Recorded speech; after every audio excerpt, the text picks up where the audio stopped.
I'm sitting on a $2,700 bicycle.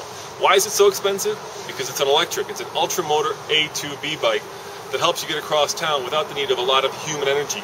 All you have to do is start pedaling, hit the throttle, and the bike goes on its own. Kind of like a Lexus. Actually, to be more specific, this Lexus, the new RX 450H, and of course the H stands for hybrid. This guy's $57,000, unlike the bike $2,700, so about $55,000 more. But the real question is, which one is more energy efficient? Is it the bike, or is it the partially electric Lexus? To find out, we're going to race the two across town to a coffee shop to see which one is a better urban hauler. Of course, you might be thinking to yourself, this bike doesn't run on fuel, it runs on electricity. But you know, electricity is just another kind of fuel. It just comes through the wall instead of from the pump. So let's find out which one of these is better for the urban commuter. Now this Lexus can run on electricity up to about 20 miles an hour for maybe a mile or so, depending on how fast you go. And the coffee shop that we're going to is a mile away. So we're going to try to take this car to the coffee shop. We're going to time ourselves, see how long it takes, and see which journey is more pleasant, which journey is cheaper, and which journey takes less time. I'm officially starting the stopwatch. Now, of course, we're going to have problems with traffic driving the Lexus, driving the car, albeit an electric car, which we won't have in the bike, so that'll give the bike an advantage.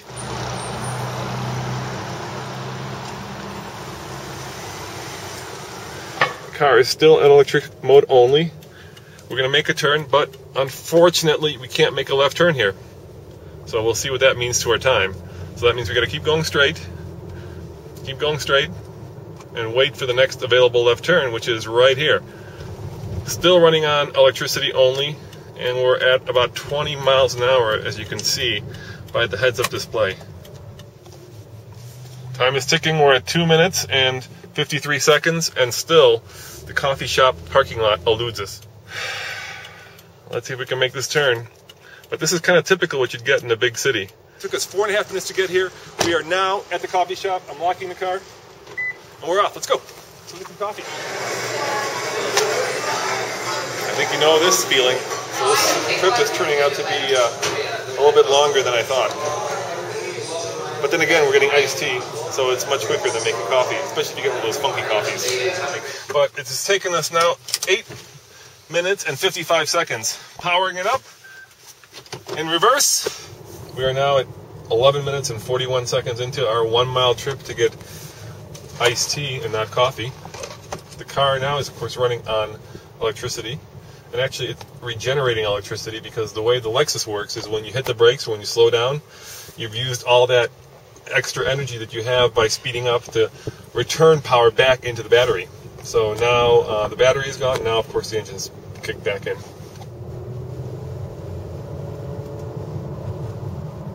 And here's the bike shop. And here's the official time. And there's the bike right there, waiting for me to make this trip all over again. And officially, the time is now 12:30. I'm going to call it 12:30. I'm going to stop this bad boy at 12:42. So that's the time to beat, 12:42 on the bike.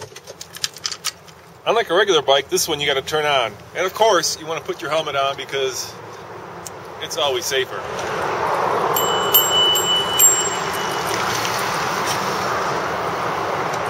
Wow, this thing really flies when you put the power on.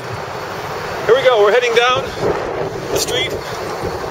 I'd say I'm doing at least 20 miles an hour, maybe faster. Hard to say. We got some pedestrians coming, got another bicyclist coming. And as you can tell, I'm not pedaling. And we got a stoplight. So, you know, this is part of it. You can't always just be going. Now, of course, the downside to a bike, unlike the car, is if you end up with helmet hair. Hi.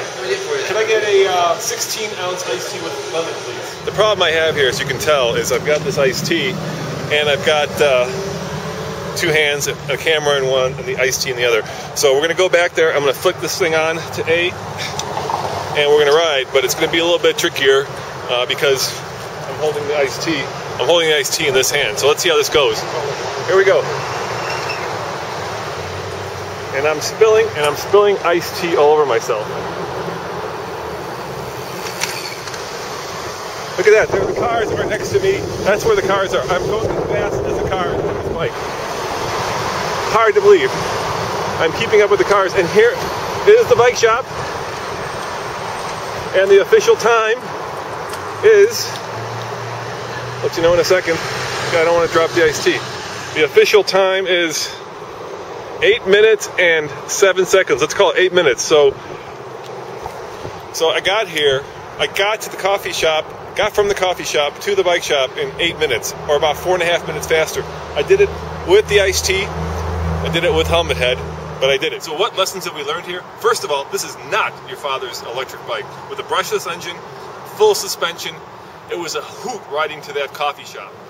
And while we didn't really buy any coffee, we got some iced tea. It was actually 4.5 minutes faster to get there on the electric bike than in the hybrid car. So yeah, in an urban environment, the electric bike is the way to go.